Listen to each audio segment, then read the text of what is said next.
स्वागत है आपका हमारे चैनल पर। मैं हूं आपके साथ शिप्रा सैनी। एंटीलिया विस्फोटक केस में हर रोज बड़े खुलासे हो रहे हैं और एक और बड़ा खुलासा एंटीलिया विस्फोटक केस में सामने आया है। सचिन वाजे की बहाली में परमवीर सिंह का दखल था, इस बात का खुलासा एक रिपोर्ट के जरिए हुआ है। आपको बता दें, एंटीलिया विस्फोटक केस हर रोज बेहद पेचीदा होता नजर आ रहा है। न सिर्फ सचिन वाजे और परमवीर सिंह जैसे अधिकारी एनआईए के शिकंजे पर हैं, बल्कि उद्धव ठाकरे सरकार की मुश्किलें भी लगातार बढ़ रही हैं। और अब मुंबई के पुलिस कमिश्नर हेमंत नागराले ने सचिन वाजे की मुंबई पुलिस में बहाली पर मुंबई क्राइम ब्रांच यूनिट में उनके 9 महीने के कार्यकाल पर एक रिपोर्ट महाराष्ट्र के गृह विभाग को सौंपी है, जिसमें कई अहम खुलासे सामने आए हैं। 5 पन्नों की इस रिपोर्ट में पूर्व पुलिस कमिश्नर परमवीर सिंह पर सचिन वाजे को शहद देने का आरोप लगाया गया है। इसके अलावा भी कई अहम खुलासे हुए हैं। हेमंत नागराले, जो कि मुंबई के कमिश्नर अब इस वक्त हैं, उन्होंने जो रिपोर्ट तैयार की है उसमें सचिन वाजे की नियुक्ति आखिर किस तरीके से की गई, परमवीर सिंह की आखिर उसमें क्या भूमिका थी, इसको लेकर अहम खुलासे किए गए हैं। उन्होंने बताया है कि दरअसल एक कमिश्नर लेवल की बैठक के बाद यह फैसला लिया गया था सचिन वाजे की बहाली को लेकर, और इसमें मुंबई पुलिस के कई बड़े अधिकारी इस बैठक में शामिल थे। हालांकि इस बात का खुलासा भी किया गया है कि जॉइंट सीपी जो एडमिन थे, उन्होंने सचिन वाजे की बहाली का विरोध किया था, लेकिन परमवीर सिंह, जो कि मुंबई पुलिस के कमिश्नर थे, उन्होंने इस तरीके से दबाव कहीं ना कहीं आला अधिकारियों पर बनाया हुआ था कि सचिन वाजे को बहाल करना है, उनकी नियुक्ति करनी है, फिर चाहे वो किसी भी तरीके से की जाए, जिसका खुलासा अब इस 5 पन्नों की रिपोर्ट में हो रहा है। यानी ये साफ हो चुका है कि परमवीर सिंह, जो कि उस वक्त मुंबई के कमिश्नर थे, उनका सीधा हाथ कहीं ना कहीं सचिन वाजे की बहाली में है।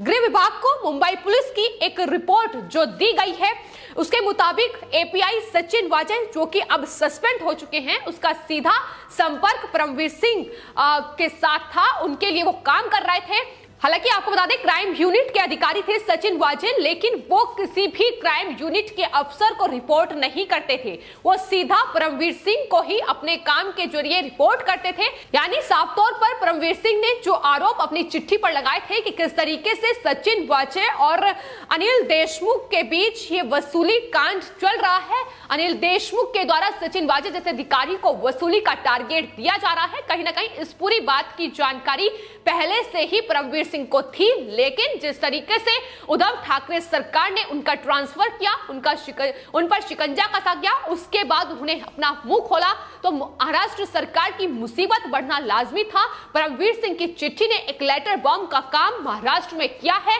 लेकिन उसके बाद अब जिस तरीके से खुलासे हो रहे हैं परमवीर सिंह को लेकर, हेमंत नागराले ने अपनी रिपोर्ट में ये बड़े खुलासे जरूर किए हैं, लेकिन जो सचिन वाजे का संपर्क है वो सिर्फ परमवीर सिंह तक ही सीमित नहीं है। जाहिर तौर पर परमवीर सिंह किस तरीके से उद्धव ठाकरे सरकार के इशारों पर काम कर रहे थे, उनके जो एडवाइस थी उस पर परमवीर सिंह लगातार काम कर रहे थे, उसका खुलासा भी पहले हो चुका है। तो ये पूरा मामला जो है अब बेहद पेचीदा हो चुका है, इसमें कई नाम लगातार निकलकर सामने आ रहे हैं। तो अब जो रिपोर्ट सामने आई है उसके मुताबिक सीआईयू इंचार्ज की पोस्ट पीआई की होने के बावजूद भी एपीआई यानी असिस्टेंट पुलिस इंस्पेक्टर सचिन को वो पोस्ट दी गई सीआईयू इंचार्ज की। तो जाहिर तौर पर मुंबई पुलिस के कमिश्नर के आदेश के बाद ही सचिन वाजे को ये पोस्ट दी गई थी। रिपोर्ट में यह भी साफ किया गया है कि क्राइम ब्रांच में रिपोर्टिंग सिस्टम के तहत उसने काम नहीं किया, सचिन वाजे के द्वारा काम नहीं किया गया। क्राइम यूनिट के किसी भी आला अफसर को उन्होंने रिपोर्ट नहीं किया, बल्कि अपनी जो रिपोर्ट थी वो सीधे परमवीर सिंह को सचिन वाजे दिया करते थे। तो जाहिर तौर पर उनके आदेश, उनके निर्देश पर ही काम सचिन वाजे के द्वारा क्राइम यूनिट में किया गया है। किस पर क्या कार्रवाई करनी है, कहां छापा मारना है, किसे गिरफ्तार करना है और किसे गवाह बनाना है, ये सब निर्देश सीधे मुंबई पुलिस कमिश्नर से सचिन वाजे लेता था। इसका खुलासा भी इस रिपोर्ट में किया गया है। तो ये जो रिपोर्ट है पूरी 5 पन्नों की है, गृह विभाग महाराष्ट्र के उन्हें सौंपी गई है। तो अब लगातार कनेक्शन निकलकर सामने आ रहे हैं और आज एनआईए दफ्तर में परमवीर सिंह को पूछताछ के लिए भी बुलाया गया है। करीब 4 घंटे तक एनआईए दफ्तर में परमवीर सिंह, जो कि मुंबई के पूर्व पुलिस कमिश्नर रहे हैं, उनसे एनआईए ने पूछताछ की है। जाहिर तौर पर कई सवाल हैं जो एनआईए ने परमवीर सिंह पर दागे होंगे। इसमें सबसे बड़ा सवाल यही है कि 9 जून 2020 को जॉइंट कमिश्नर के आदेश पर ही जो सचिन वाजे को क्राइम इंटेलिजेंस यूनिट में नियुक्त किया गया था, परमवीर सिंह उसमें सबसे बड़े कहीं ना कह सकते हैं शख्स थे जिनके आदेश पर उन्हें नियुक्त किया गया। इसके अलावा सीधे जो परमवीर सिंह को सचिन वाजे रिपोर्ट करते थे, वो सवाल भी लगातार बना हुआ है। और फिलहाल अगर बात मुंबई पुलिस कमिश्नर के जो ऑफिस है उसकी बात की जाए तो वहां से कई अहम सबूत एनआईए के हाथों लगे हैं। फिर चाहे बात लग्जरी कार की जाए तो तमाम सबूत जो एंटीलिया केस से जुड़े हुए भी एनआईए के हाथों लगे हैं, वो भी कहीं ना कहीं मुंबई पुलिस के दफ्तर से ही एनआईए ने बरामद किए हैं। और सवाल यही है कि क्या मुंबई पुलिस के कमिश्नर परमवीर सिंह को इन तमाम चीजों की जानकारी नहीं थी? क्या यह जानकारी नहीं थी कि सचिन वाजे इतनी लग्जरी कार का इस्तेमाल कर रहे हैं? वो लग्जरी कार जो लगातार मुंबई पुलिस के उस दफ्तर में ही पार्क की जा रही थी। तमाम अहम सबूत, तमाम अहम दस्तावेज जो कि क्राइम यूनिट के दफ्तर से, सचिन वाजे के दफ्तर से एनआईए के हाथों लगे हैं। तो इन तमाम चीजों की जानकारी परमवीर सिंह को बखूबी तरीके से होगी और यही वजह है कि अब परमवीर सिंह पर भी लगातार शिकंजा कसता जा रहा है। चूंकि मुंबई के कमिश्नर उस वक्त थे और सचिन वाजे assistant police inspector crime unit में थे, तो जाहिर तौर पर जिस तरीके से परमवीर सिंह को रिपोर्ट सचिन वाजे के द्वारा किया जा रहा था, अब शिकंजा लगातार परमवीर सिंह पर बढ़ता जा रहा है। और इस बीच परमवीर सिंह की जो चिट्ठी है वो अपने आप में कई सवाल खड़े कर रही है। ना सिर्फ सवाल यह है कि परमवीर सिंह को सचिन वाजे की वसूली की तमाम जानकारी थी, जाहिर तौर पर उनकी नाक के नीचे ही ये पूरा खेल वसूली का हो रहा था, जिसको लेकर बॉम्बे हाई कोर्ट भी सवाल उठा चुका है।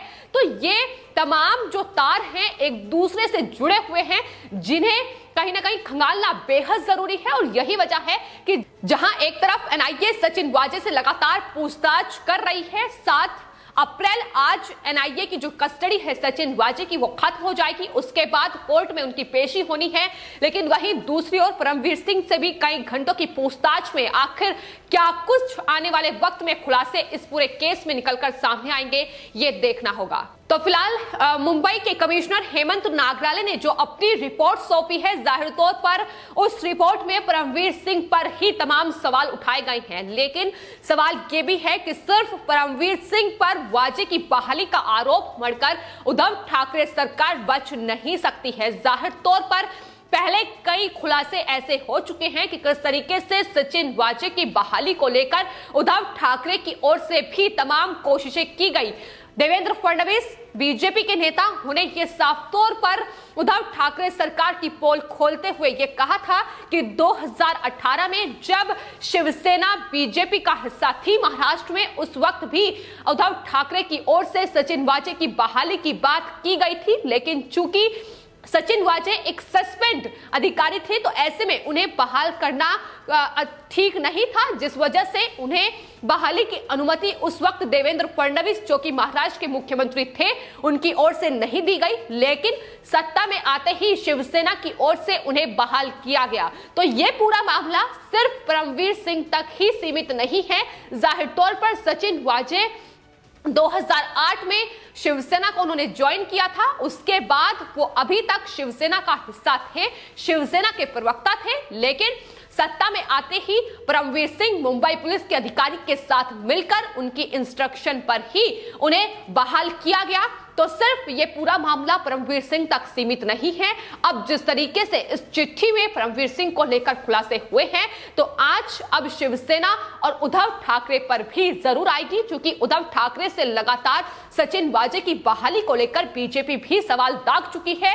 एक तरफ एनआईए की पूछताछ और अब दूसरी तरफ उद्धव ठाकरे पर बीजेपी लगातार यही आरोप लगा रही है कि दरअसल सचिन वाजे की बहाली, इन तमाम वसूली के जो टारगेट लगातार अलग अलग दिए जा रहे थे, वसूली का काम करने के लिए, वसूली का खेल चलाने के लिए ही सचिन वाजे जैसे अधिकारी को क्राइम यूनिट में शिवसेना उद्धव ठाकरे सरकार की ओर से बहाल किया गया है। तो एक तरफ महाराष्ट्र में मुंबई पुलिस प्रशासन में जो खेल चल रहा था वो लगातार उसका पर्दाफाश होता नजर आ रहा है। किस तरीके से पोस्टिंग का ये खेल था, किस तरीके से नियुक्ति का ये खेल था। मुंबई के पुलिस कमिश्नर परमवीर सिंह ही ये फैसला लेते थे कि आखिर किसे किस पोस्ट पर नियुक्त किया जाएगा, फिर चाहे वो कोई भी विभाग हो।